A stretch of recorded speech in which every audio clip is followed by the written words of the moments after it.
Hello, I'm Stuart Goldsmith. In this clip from my Comedian's Comedian podcast, I'm going to be talking to Ellie Taylor, who is about to appear on Strictly Come Dancing. This is how we discussed when we first met on a very different reality show.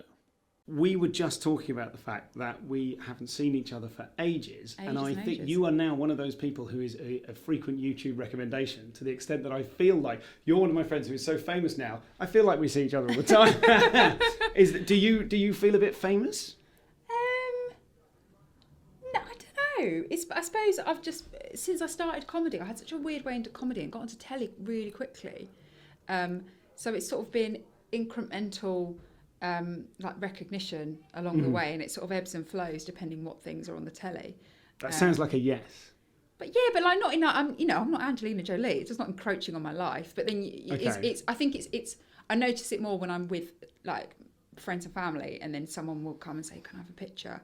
Then rarely do they know my name. You're the girl off the thing. Yeah. You're the pod. I'm like, yeah, it's not very well. I did that 3,000 years ago. But yes, I do. That kind of thing. And when we met when we did Show Me the Funny. Yeah, we did. Which you arguably won. I was thinking long term, the winner of the show was Patrick Monahan. Yeah. But in terms of the sort of post show, hey, is it 10 years? No, it's nearly 10 years later, 9 years later.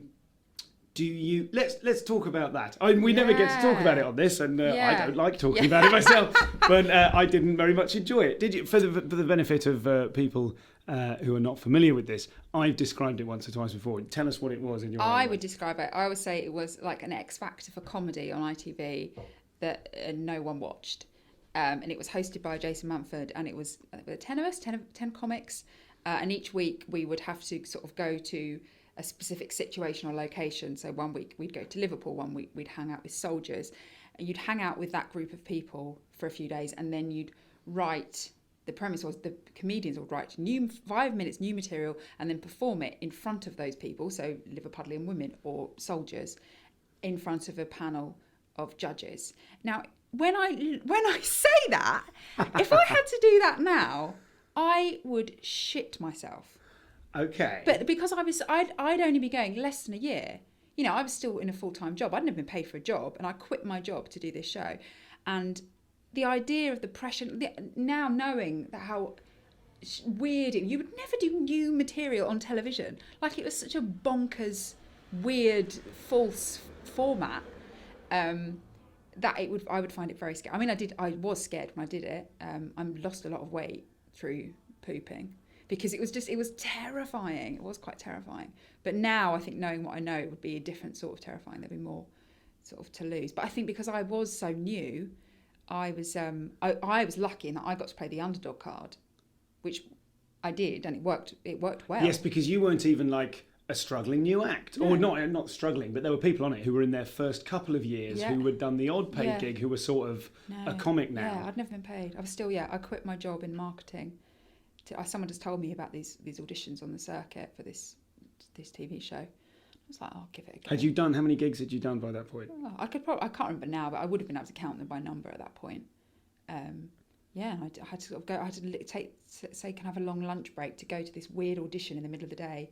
We're in the comedy pub, that near the comedy store. Yes. Pub, yeah. There was like a downstairs basement, and you had to do like 5 minutes topical material in the daytime to other comedians doing this trial gig and some producers. It was awful, and then sort of these different stages of getting through to the show, and then having to make the decision of whether I should quit my job and do it, because I would have to have quit. For the time commitment meant. And what were you doing? What was your job in marketing at the time? Corporate marketing events for CNN. Okay. The news channel. So quite different. What does corporate marketing events entail? Like, what were you doing? Like organising trips, golf trips to Abu Dhabi for advertising clients. Okay. Organising parties, that kind of. Okay. So you were employed by CNN, so your job, not a proper job. Got you. Yeah, proper job. So very different. So when I sort of sent out, Ellie's leaving. Oh, is she moving? Oh, she's going to do a TV show about being a stand-up comedian. Everyone was like, "What the?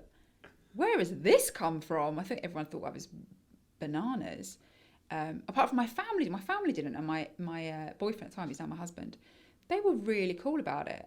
He's always really backed me for some reason. He's always had way more confidence in my abilities than I have. And he's always, when I started, so I basically did my first gig because I'd started going out with him, and he was 10 years older than me, and you know, an international correspondent, and you know, really successful, and you know, cool and older, and you know, all of those things. And I was just sort of a silly little girl who worked in marketing, so I thought, I'll try some stand-up. I did one gig, and he was like, oh, that's really cool, you should do that again.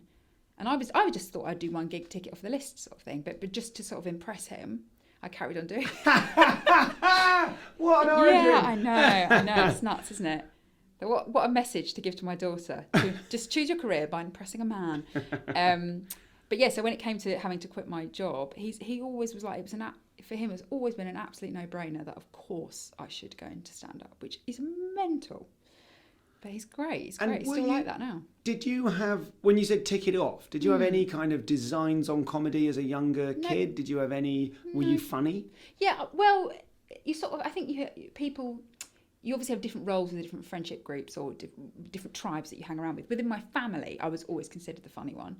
Since I was little, oh, Ellie's so funny. She's so silly. And in what? Because she was silly. I was silly. Tell us about funny Ellie the kid. Silly. What was so it that you were? I'm the youngest. It's me and my sister. I've got an elder sister who's 4 years older than me, and apparently I was always funny. And maybe I don't know. Maybe I've lived up to that because that's what was projected onto me. I don't know. But my mum would always say, like, if I was a bit naughty and I get sent upstairs, I would come downstairs and do something funny, like I'd put a pillow on my head and walk in backwards, like just, you know, to try and shake things up a bit, I suppose, to shift the mood.